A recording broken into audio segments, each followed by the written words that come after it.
Hello， 大家好，欢迎回来。下面我们进行我们的会议日程的环节。很高兴可以再邀请大家过来听我们的这个论坛的环节。那么下面我们会做第一个主题对话，是我们这次邀请的是我们的老朋友，也是好朋友，派拉蒙的首席未来学家Ted Schilowitz。Please。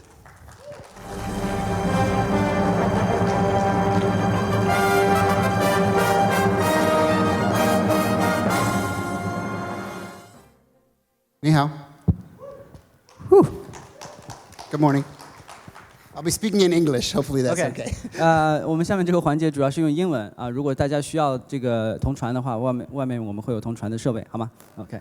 So in my little red backpack, I have what I would say is a magic bag of current and near future. Goodie bag.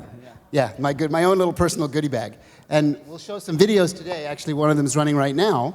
Of some of the things that we think are interesting, and Eddie and I are going to discuss it. I think maybe we should move the chairs off to the side so that we can see the videos. We're going to move the chairs. So the first thing you're seeing here is a video of the Quest system, which I think is really interesting. We're going to play this again. This is, to me, a real breakthrough product. I have one with me in my little bag.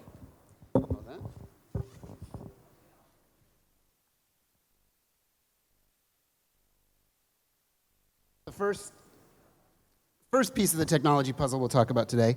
What's interesting about this device is it actually has tenets to something I think is very important in the world of virtual reality, which is actually the Nintendo Wii.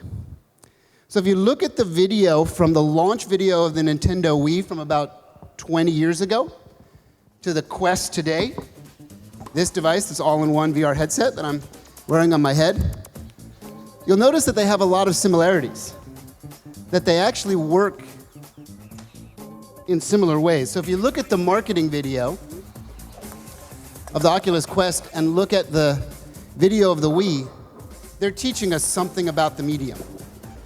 That the medium of virtual reality is actually not new, but the display systems and the technology that we're working on to make them seamless and logical and smart to use on a daily basis are becoming very real.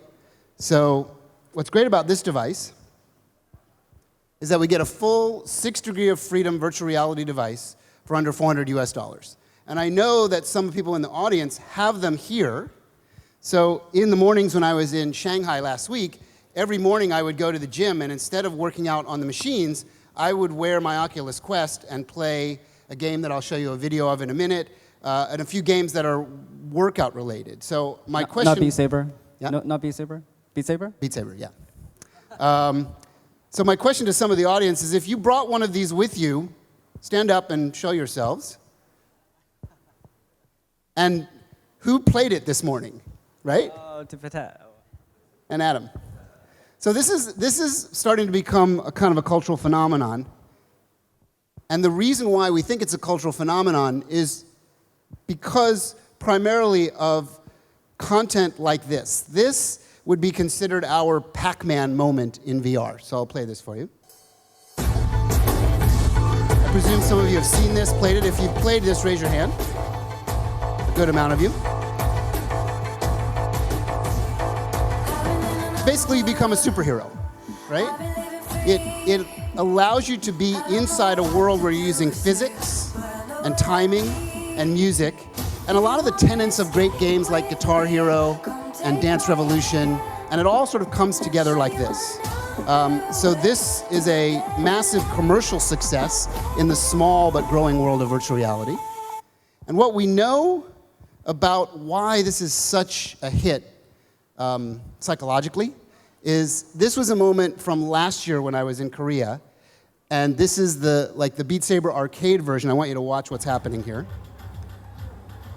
So the minute I knew this was going to be something real was when the person was playing Beat Saber and the two people queued up behind her are practicing and getting ready to go in to Beat Saber, which I thought was quite amazing and charming and fun to watch. So this is quite a big deal, right? So cute, these two kids, yeah. Yeah, it kind of reminds me of, in the very early days of Dance Revolution. Correct. People That it sort of that. exploded and people exactly. doing it, right? So that's all positive and well and good, and we're very excited about this device. The idea that it doesn't require a separate computer, any wires, it's completely self-contained, it's relatively inexpensive, is all on the upside. The potential downside for very, very large mass distribution is it's still effectively a box that you're wearing on your face, right? And that in and of itself has some inherent challenges and problems. So what I get to study at the movie studio that I work at Paramount Pictures is there a world beyond this box on our face? Now, the box on our face is not a criticism, as many of you have heard me describe, and we've talked at lunches and dinners and various seminars around the world. It's just where the technology sits today and affords us what it can do. It's a moment in time.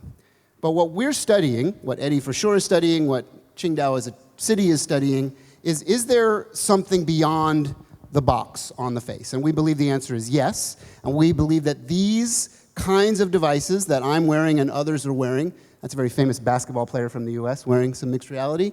That's the premier, the prime minister of China, of Canada, wearing mixed reality. We believe there's something to this. So we think eventually they will start to look like glasses, right? Like your glasses that you're wearing now and the glasses that are in my coat.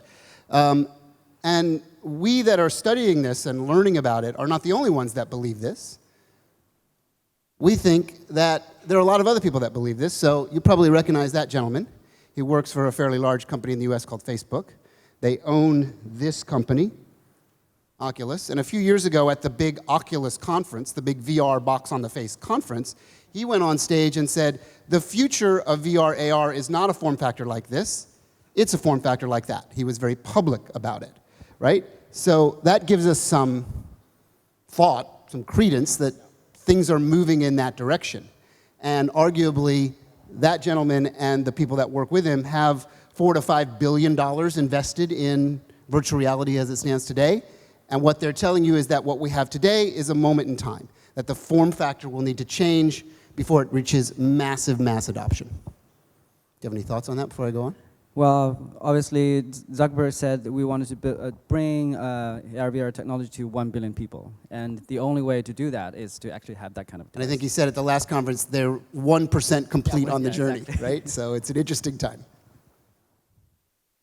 Okay, so here's sort of the next question that I like to pose as we discuss this. When will we know that the device that we're using is right enough to start to really use it on a daily basis? When is the form factor, comfort, UI, UX, when we've got it right enough that we know it's happening, right? And we've already done it with this part of our body, with our ears, right? So I know you have another gadget here. I do have gadgets. So in this little box and in my pocket, I'll show you, are these things, right? A lot of you use these. This is, for many people, a part of our daily kit now. It travels with us. We use it on a daily basis, and we put it where the sound is, where our ears are, right? And as we start to use other things... I always want to get one of these. These are the Bose frame glasses. There I am wearing them, so I'm not quite as pretty as the model pictures, but you get the idea. These are directed audio devices that look and feel like sunglasses, and you can wear them like sunglasses. I wear them on a pretty daily basis in sunny California when I'm out in California. And they have directed audio that doesn't put anything in your ear, so you can still hear the outside world. So I believe devices like this are getting more and more correct. Right? I actually tried it at ITFA last year, and it's actually magical. Yeah, it's pretty amazing. So we are now sort of in the study and looking for the same cues of what we figured out in our ears as to the other part of the stuff that's on our face, our eyes. How are we going to get there? How are we going to achieve the objective? What will we now both creatively, commercially, and ubiquitously accomplished with our audio systems? To that point, this is, to date, every augmented or mixed reality system that's ever been created, with a few limited exceptions. So I asked very simply, what's wrong with this picture, right? Conceptually, scientifically, there's something going on here, but stylistically, ergonomically, the human part of this is clearly wrong because, these are sort of Star Trek Borg devices, right? No one's going to wear these on a daily basis. But these are starting to hone in on the target a little bit, right? They're starting to get a little better, a little better. And what was funny at the big augmented reality conference in Santa Clara a couple weeks ago is my good friend Charlie, who's a writer for Forbes magazine, and this is another friend, and one of these gentlemen is actually visually augmented and the other is not, although their glasses look somewhat similar. So one is wearing the North augmented glasses, which is a very simple augmented system, almost like an advanced Google Glass. But the way they've built the system, they're lightweight and they're logical to wear, right? So we kind of know we're getting there. These are the things that are telling us that we're getting there. But we would be the first to tell you that none of this is really right yet. But we're approaching and triangulating on the problem. There are a few steps ahead. Yeah. So this device, I think, is really interesting. Not a lot of people have had a chance to wear this yet, but over the coming year, more and more people will. And if you watch this little video, there's sound with this. This will give you a quick kind of 2 minutes of why I think this device is so important to pay attention to. Generation 2, right? This is the Generation 2 Microsoft HoloLens. So there's Gen 1 over there, and there's Gen 2 over there. Here we go.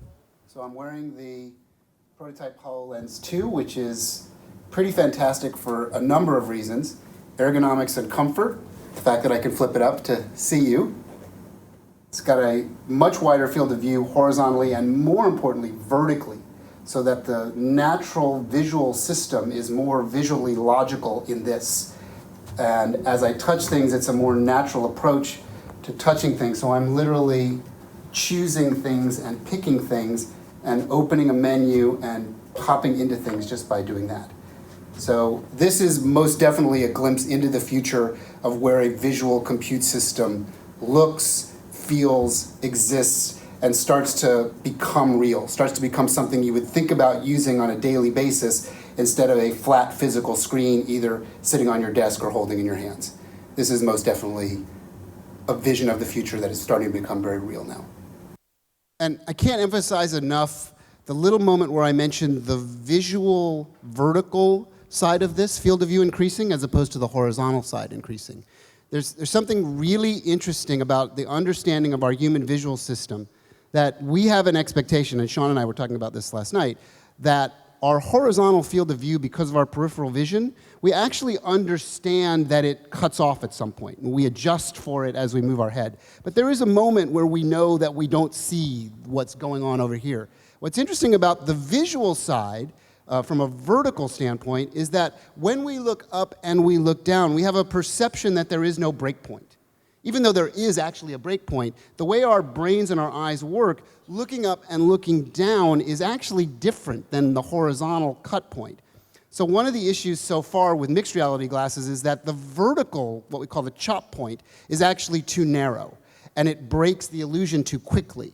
What Microsoft is now solving, and I think others will follow in their footsteps, is a realization that the vertical part of the mixed reality experience has to be significantly increased. So they've significantly increased it from Gen 1 to Gen 2, and they've also essentially solved like 8 out of the 10 problems of the first HoloLens, which I give Microsoft huge credit for, that they took user feedback, and they learned about weight, ergonomics, balance. They actually put the compute and battery weight in the back of the device so that when you wear the device, the front of the device feels almost weightless. It feels kind of like you're wearing a baseball cap now, whereas the original HoloLens felt quite heavy on your face after a while. It started pulling down because it was all front-loaded. Now the weight is actually balanced, which is interesting. For the horizontal, for the vertical FOV, is it the second generation HoloLens?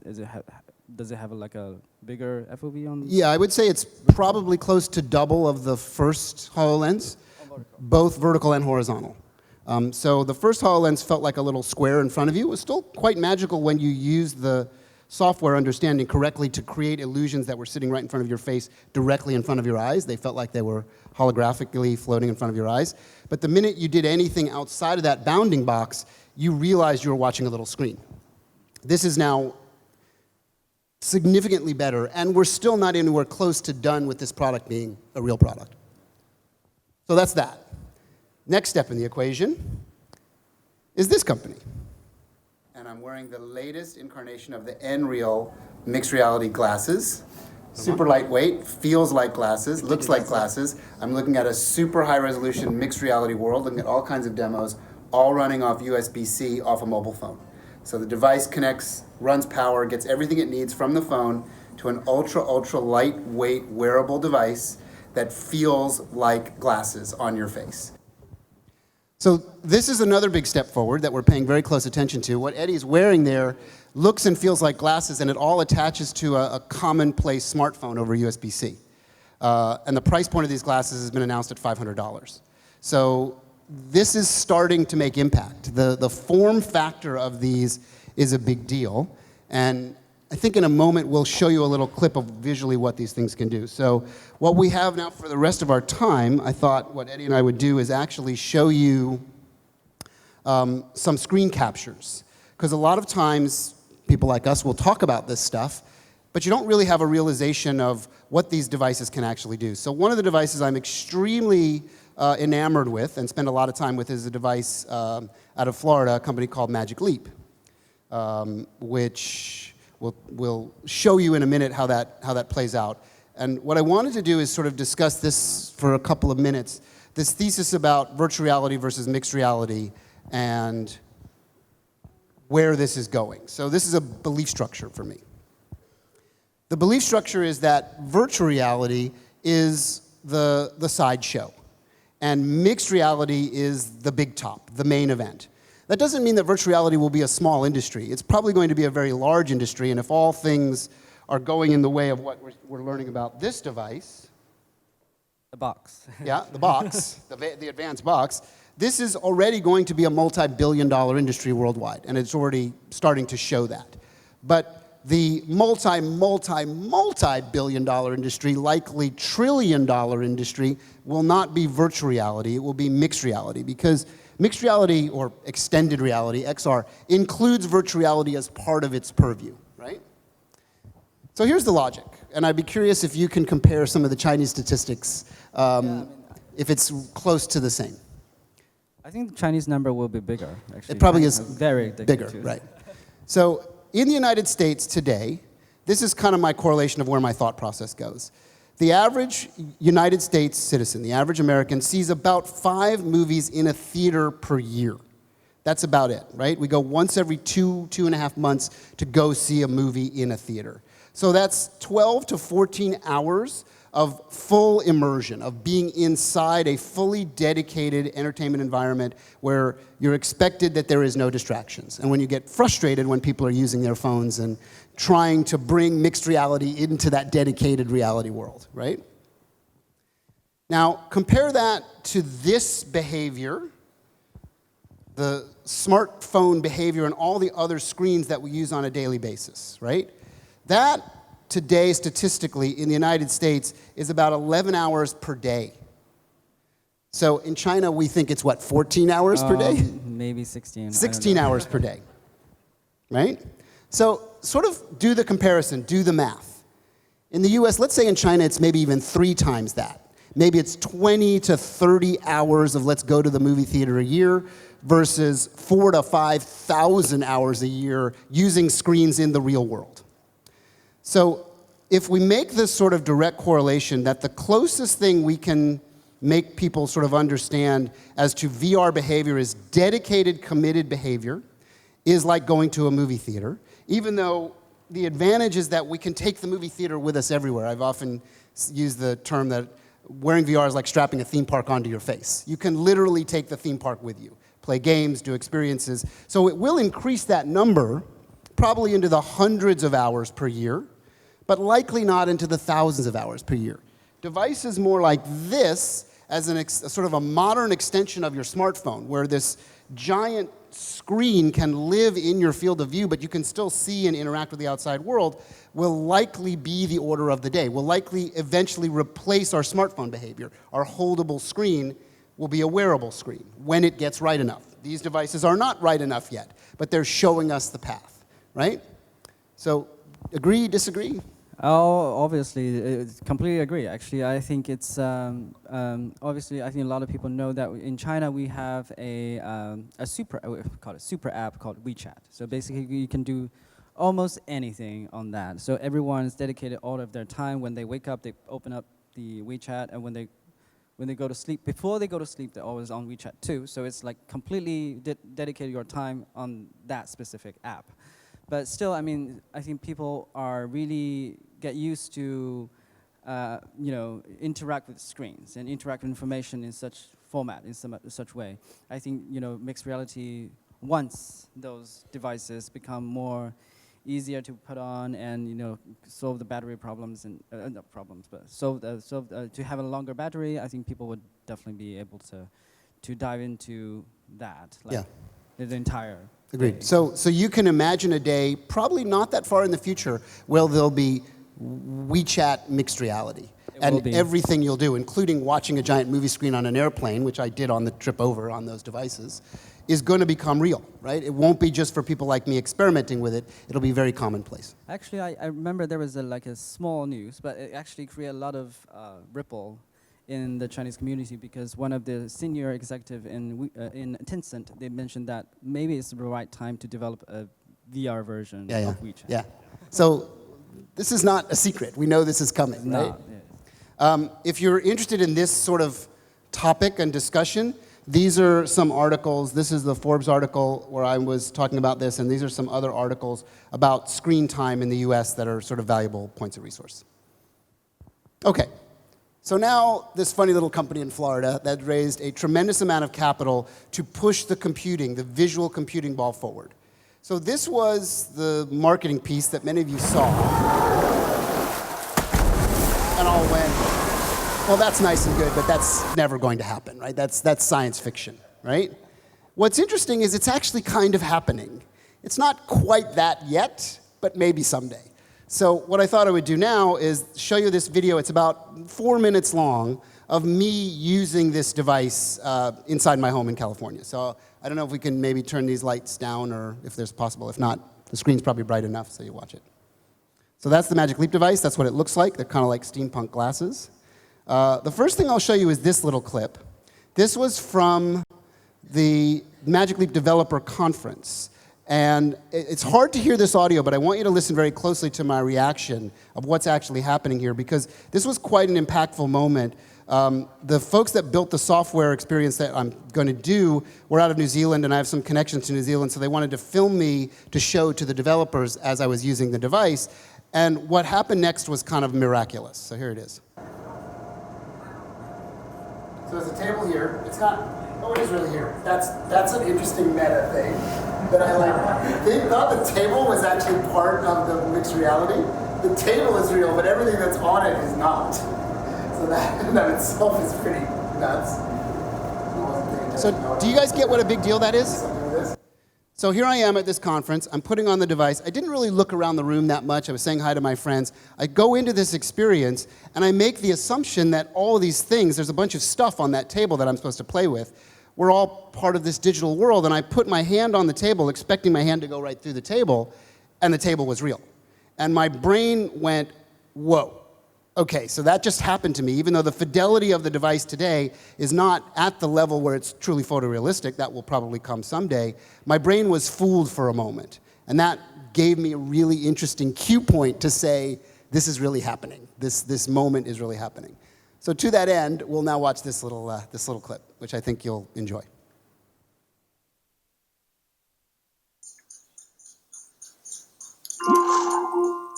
All right, get ready.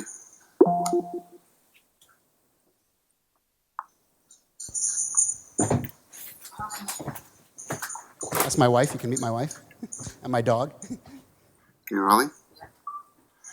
Hi, everybody. It is the day after Halloween on 2018, and I'm wearing a Magic Leap 1 developer headset, which mounts to a small little microcomputer that sits in your pocket. And I'm going to play in my living room. This is my living room in California, in Los Angeles. I'm going to play a game called Dr. G that Weta created that actually allows sort of a adventure, story-driven video game to literally take place in your living room. So now what I'm doing is actually scanning my living room. And now I'm looking around the room with the device. Good work. Look at your walls, floor, and furniture to scan it. You should see the scan start to cover your room. And it's scanning as we speak. Look for these buttons. Finding And now it's asking me to find buttons to help the scan, which I'm doing. So it's actually scanning the world. There's another button somewhere over here it wants me to touch, or way over there. Okay. Great. We have what we need. All right, it's got the scan, and now I'm pushing this button to start the game. To scan to improve the experience.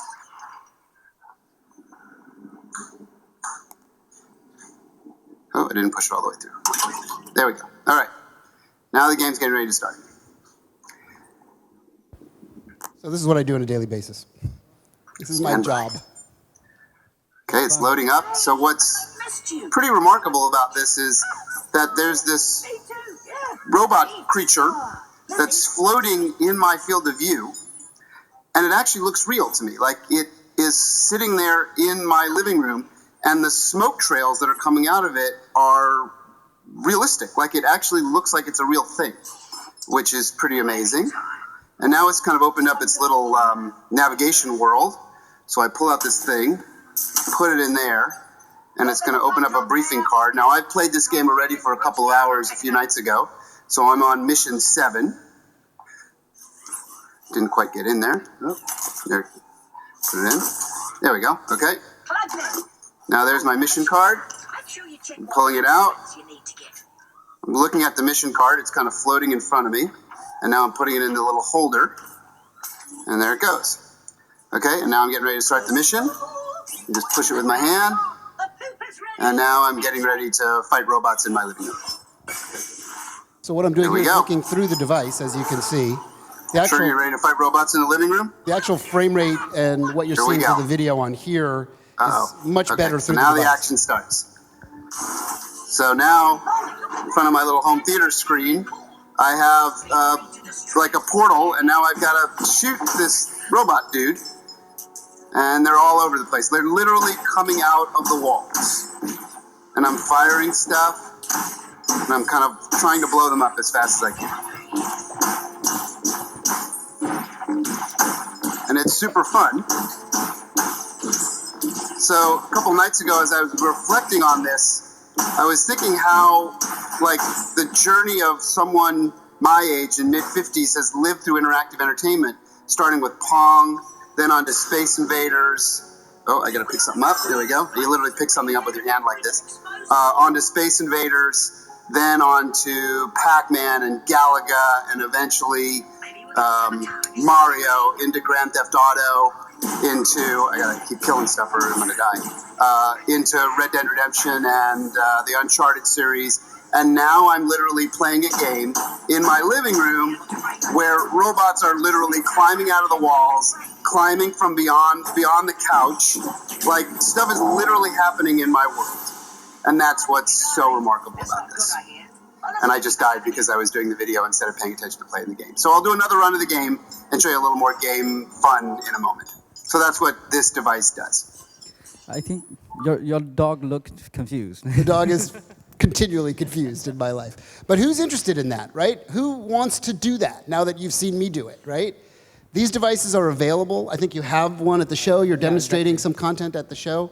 They're kind of remarkable, right? So what Eddie asked me to do is put some more pieces together. I think maybe we'll go another 5 minutes or so. We'll show a few more things. Just to give you a sense of what this can do. You need to go back up there on the thing. There we go. Okay. So this is a video of the screen capture through the Unreal device, through the small little glasses I was showing you. And this will give you a sense of what you can do. Probably can bring the audio down a little bit on this.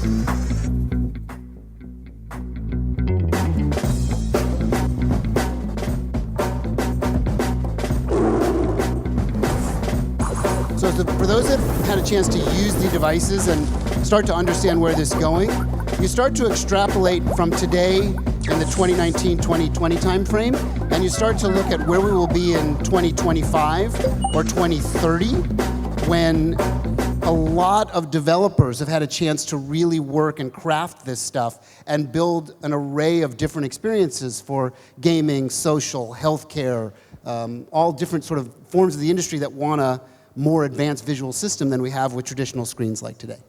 And also because of this device is actually a lot more lighter and it's easier to to put on, and I do think a lot of people are trying to figure out how to what kind of experiences they wanted to develop for them. Correct. And now we're starting to see this ecosystem start to build.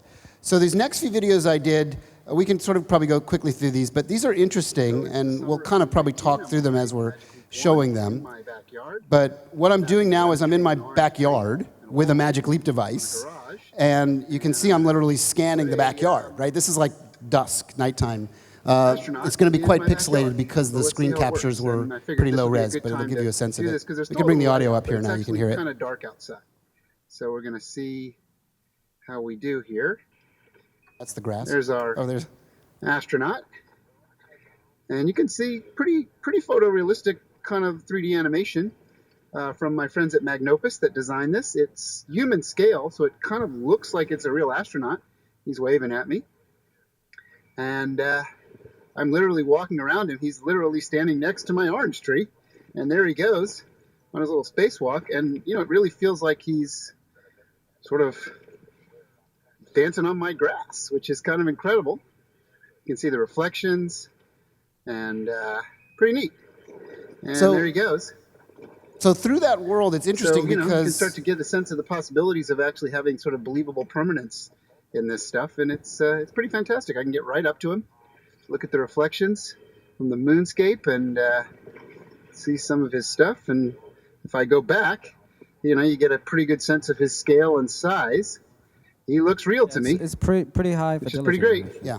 But do you notice as I'm moving my head up and down, do you see that cut point problem where the illusion gets broken? When that gets increased, the illusion level will go up massively. This is the whale. So you saw the video marketing version of the whale. This is what the whale actually does. There's two versions of this. We'll show you quickly. Recording through the Magic Leap device that I'm wearing on my face. It's just about dark. There's still a little bit of light in the sky. It's about 8:30 at night. And what I'm doing is mapping my backyard. That's a lemon tree. That's an orange tree. And now I'm going to put a whale onto my backyard. Let's see how it does. As it's, kind of a little dark now. We'll see how we do. Here we go. And let's see if it lets me do it. There we go. Okay, there we go. It's loading. And here it goes. There's the noise, and there's the whale. It's kind of a little miniature whale, somewhat photorealistic, and I think he'll breach again in a minute. Let's see if I can find him. There he is. So the next piece I think is really interesting. That was the whale, sort of small size, like on my grass. Here's what happens when you scale it up. I thought it would be interesting experiments that I showed you the smaller version of the whale in my backyard. I brought the whale in at full size. You could actually scale it up in a very long hallway in my house with a mirror there, so you can actually see me wearing the Magic Leap device. And now, if I execute it, let's see if I can get him to, there he is. Whew. And you can see how big he is. Let's take one more look at it. And here he should come up in a second here. There he is.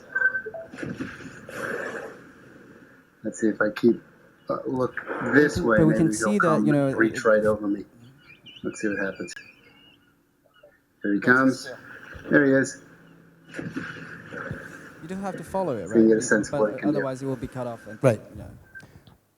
So we have a few more videos, but I think maybe a couple more minutes we'll talk. If anybody wants to see a few more, you can come meet me outside. I can show you on my laptop. There's a bunch of different things that I literally captured in my backyard of demonstrating this.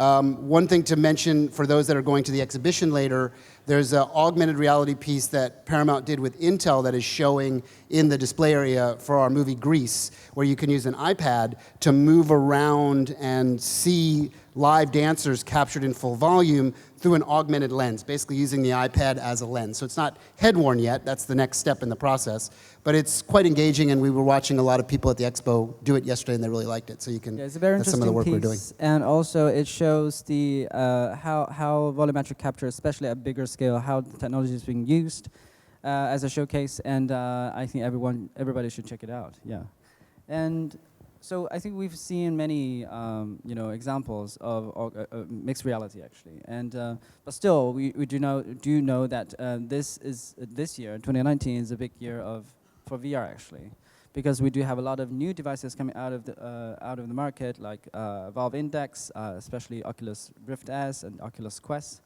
And we receive a huge amount of positive feedback, especially on Oculus Quest, because basically you can bring it over with you anytime, anywhere. You can play Beat Saber on the plane. Yep. You can do a lot of things actually, and it's $400. Not it's not cheap, but it's completely accessible. But considering what it is, the level of technology, it's kind of remarkably cost effective. Are they available in China yet? Is there a sales strategy yet for China that's been announced for no, Quest? but in China we can find ways. You find a to way. get them. You find a way to get them.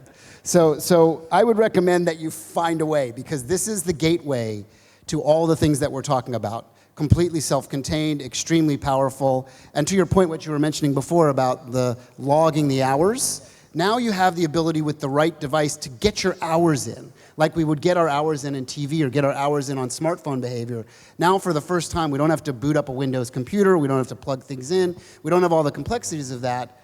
We're starting to see that this is the route forward, that an all-in-one contained device, both for VR and mixed reality, is very much the future. And now these companies that are building the chipsets, like Qualcomm and Intel, the companies that are building the systems, like Valve and Oculus, are starting to put much more focused energy on taking this journey.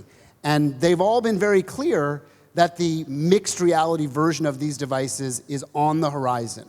And I think you're going to see the market start to blossom. So everybody that's come to a conference like this and spending the time in the early days cultivating this business, I think you're going to start to see the rewards being reaped now. That's what I believe. And because we're still, we are pretty early both for VR and mixed reality, of course. And for mixed reality, we still have to wait a little bit longer for new devices to come out, and as well as the new applications and content. Because for VR, we have already had like 3.5 years accumulating all different kinds of content. Yeah, I mean, sort of 5 to 6 years in the current state, but really about 35 years in terms of developing VR technology, head-mounted visual technology. Yeah, sure. So it's not a short-term challenge that we're working on, right? But I think the next 5 to 10 years is going to really be an interesting blossoming point, where these devices are going to become extraordinarily commonplace and very inexpensive and very user-friendly. We're starting to see the code being figured out now to do that. The actual device creation, cost, types of software is starting to become a real industry now. And for those of you who, I think most of the people actually are really interested in the technology, I really do recommend you to get hands-on Oculus Quest, because it's the most accessible device, which you don't have to have a PC, you don't have to go deal with the wires, and it's so simple, and you can dive right into the experience right away and spend a couple of hours there, and to do both virtual reality stuff as well as watching flat screen. Yeah, I use it almost every day now. I mean, I literally exercise with the device now, and work up my little morning workout routine and sweat playing Beat Saber and Creed, a boxing game, and Box VR, and Star Wars lightsaber training, and a few things that are already on the device that, like, it's a daily habit for me now, which I think more and more people are going to start habitually using these things because they're so fun and they're so engaging. And mixed reality is coming, and it's going to matter. Like all these things that I do, not on a daily basis yet, but on a weekly basis, are going to become daily behavior for me very, very soon, within the next couple of years, as these devices start to really find their sort of second, third gen commercial level. And I think the only way, as I said earlier, the only way for you to really understand what it means to work in the industry, to work with the technology, is to really dive in yourself and just try it and experiment with it, and to do as long as you can, and then you start to realize, oh, maybe I can do this. Get your hands dirty, right? Okay, I think the time is up. Thank you. Thank you so much for the Thank you. conversation. Thank you, Ted. I gotta pack up all my toys and go home. We do actually have all these devices on the exhibition floor, so if you want to check them out, please do. All right, okay. Next, I think we have a panel discussions, and 我们接下来是一个多人对话。稍等一下，我们把这个舞台稍微准备一下。